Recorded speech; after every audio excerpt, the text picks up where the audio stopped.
So yeah, my name is Denise. I'm from Germany and I study Hindustani classical music here in India. And I started to learn it 5 years ago.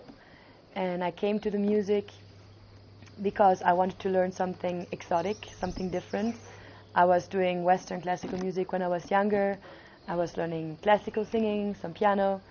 And yeah, because I travel a lot and I listen to different types of music, I encountered Indian music, khayal singing in particular, and I was very fascinated by the virtuosity of the voice, like what the vocalist could do. And I thought, well, maybe I can try to learn it too. And I came for the first time to India 5 years ago, in 2017, on search for a good guru. Because it's an oral tradition, the guru is very, very important. You need to have a good connection, someone that can explain to you properly, that speaks, of course, English for myself. And I got recommended to go to Varanasi. And I went on a hunt, and I tried for a month to find a good teacher, and I tried like several classes with different teachers, and it was very funny because sometimes they would like teach you and they would say, and I would ask, how do you do it? And they were like, yeah, it's God's gift. And I was like, I cannot work with that, unfortunately. So I finally heard for the first time my guru, my current guru, Rahul Mishraji, in a concert. And when I heard him, I was like, okay, this is the guy. This is the person I want to learn from. And he has like when I started classes with him, he has a very great sensibility of like the lyrics, the content, how to explain, and yeah, a whole new universe started, and a whole new universe opened up to me. And I only came for like half a year because I wasn't able to, like, I couldn't imagine living here for like many years. I have family, friends all in Europe, so I learned the first bass in India. Then I went to Codarts Conservatory in the Netherlands, and I did my bachelor there in Indian classical music. And now I'm taking a little semester to finish my studies, and again with my original guru. And yes, that's how I came to Varanasi. And why I find it's important to go to a country to learn the music is because you're expressing the culture and the mentality of the music, and you should understand all the surrounding, like it's like how they start to learn with, like, when they're very young, and what is the surrounding they're learning with, what is the food, the smells they are inspired by. Like, for example, I would go now, and I'm living in Gurukul. I also wanted to know how is the traditional living style there. Like, you have to make chai, clean the house, and then you have classes. Then one of the uncles comes in when you practice. He's like, no, do like this. Or a tabla guy comes in, and it's like a lot of movement happening, and it's a very different way of learning. And that's what I wanted to get from this experience, basically. And yeah, I'm very, very, very fascinated and very in awe how it all works out. And yes, I wish to bring this music back to Europe, because it's very different for the European ear. I would like to accommodate it in, like, using some flavors of it in my own music, doing some projects, some crossover. And obviously now I'm here also, I'm very lucky because I get to follow my teacher around a little bit. He's doing some concerts, and now he's doing a little holiday here and projects here in Dharamshala, so I get to see different sides of the country, and here are a lot of musicians, so I can try to already apply some of this music that I'm learning and adding it in light classical or in Western songs with guitar and jamming. So yeah, that's my story.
da ni sa da ni sa ni da ba ba ba sa ni